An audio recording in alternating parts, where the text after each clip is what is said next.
alaikum wa rahmatullahi wa barakatuh.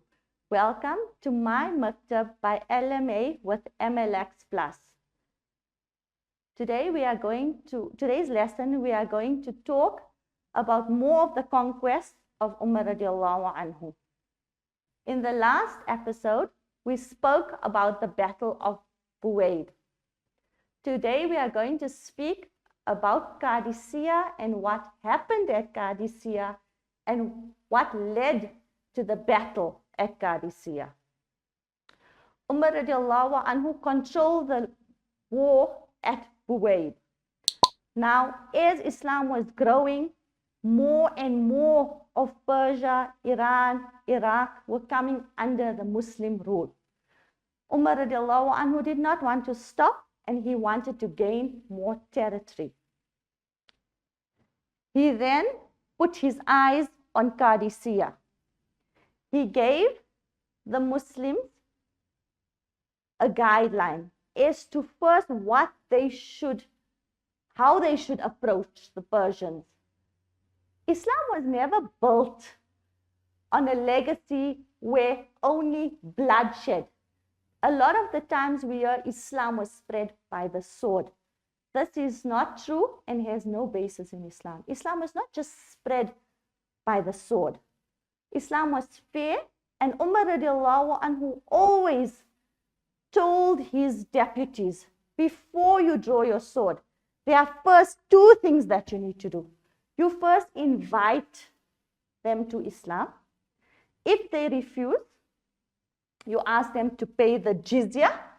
The jizya is a tax. It was a protective tax in the time of Umar radiallahu anhu. In order for them to be protected by the Muslims and for them allowed to stay and reside in the state, they had to pay the jizya. And only if they refuse to pay the jizya, then Umar radiallahu anhu would say they would then go to war. So to draw the sword was not the first option. They were first given options. And if then all was lost and they refused to accept Islam, then they would go to war. The Muslims rode off to Madain, the capital of Persia. 14 people were chosen from the chief tribes. When they reached the Persian court, as the Persians were very wealthy, the Persian court was beautifully decorated and they were awaiting the Muslims. Discussions with Yazid. Now, Yazid was now the ruling emperor and took reign of Persia. They had discussions with him, and then they decided no fighting will take place for a while. So it was settled that now they are going to stop fighting and they are going to live in peace and harmony. Rustam, who was in charge of the army, was put in charge by Buran Dukht in previous wars, did not want to come face to face with the Muslims. He was staying far apart. He did not want any conflict. Every time the Muslims would call him to talk, he would refuse.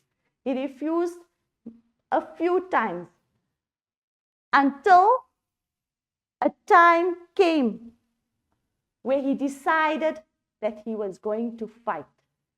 And that is what led to the Battle of Qadisiyah. The Muslim army numbered 30,000 men. The commander-in-chief in charge was Sa'ad ibn Abi Waqqas radiallahu anhu. And Rustam's army, the Persian army, numbering 60,000.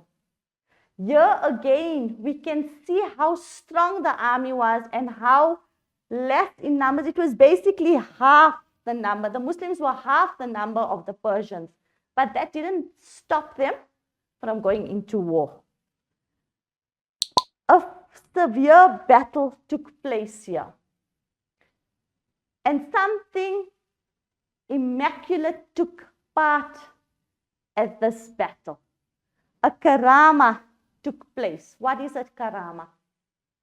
Karama is where Hazrat Sa'ad bin Abi Waqqas crossed the Tigris River with his horses without them touching the water. This was something to see. Allah Ta'ala gave them this beautiful gift where they could go across the Tigris River without letting their horses touch the water. And when the Persians saw this, they screamed and fled for their lives as they said, these are giants, the giants are coming. They could not understand how this took place. It was only with the help of Allah that such a miracle could take place. And that is how the Muslims took Qadisiyah in 14 years after Hijrah. Another battle under the belt of Umar radiallahu anhu. I hope you have enjoyed this lesson. Until next time, let us remember to practice what we have learned. Wa alaikum salam wa rahmatullahi wa barakatuh. The kitab that I'm using is Khulafaa-e-Rashideen from the Lenasia Muslim Association.